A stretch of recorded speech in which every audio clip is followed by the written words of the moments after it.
La gare de Tourmirefort était déserte, au seuil d'une aube blanche. Au-dessus du toit d'ardoise inerte, les arbres se détachaient d'un ciel épanche. Ouverts, les âmes des morts y volaient, et un coucou les accompagnait.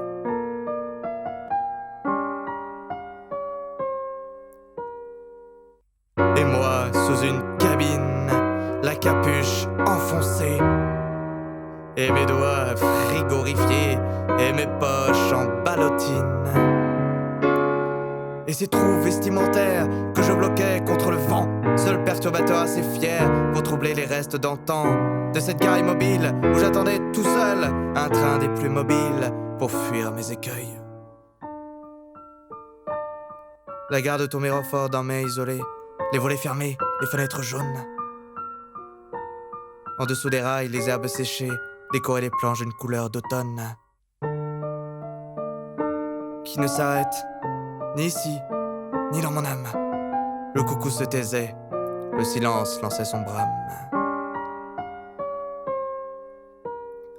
Mon corps mis à l'épreuve, mon mental comme un train qui se fait une carrosserie neuve, roulant à pleine vitesse et en train. Les poubelles plastiques qui flottent, une canette vide qui roule, l'ombre d'un château qui sifflote, une vieille France saoule.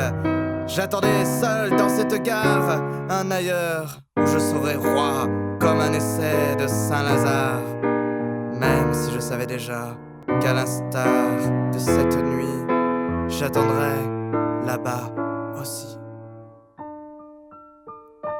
La gare de Tourmirefort me réfugiait sous ces mélancoliques pylônes électriques.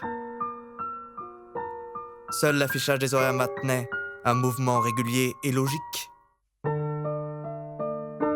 Mon âme est comme ces murs délaissés.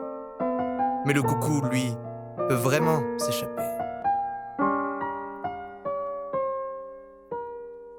À 5 heures, il est fréquent que les images s'évoquent en son, que les sons en se mélangeant se commémorent en invocation.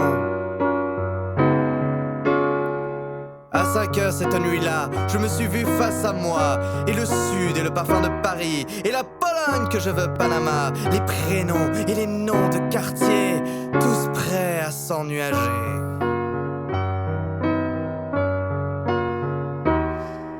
Mais qui a prétendu que vivre sa vie, c'était connaître sa direction et comprendre le pourquoi du prix à payer pour une destination?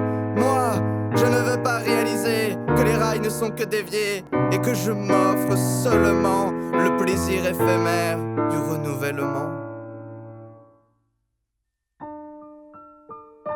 La gare de Tourmirefort était déserte et magnifique, énigmatique comme une ville fantôme fascinante. Là-bas, vers les collines prolifiques, une once de bleu clair transperçait en extase jacente. Le premier train pour Béziers rentra sur le quai A et s'arrêta juste devant moi. Je me suis endormi sur la banquette moelleuse de ce train qui démarra de cette terre creuse. Cette terre que j'emporte de manière osseuse. Et je pense à la gare de Caen.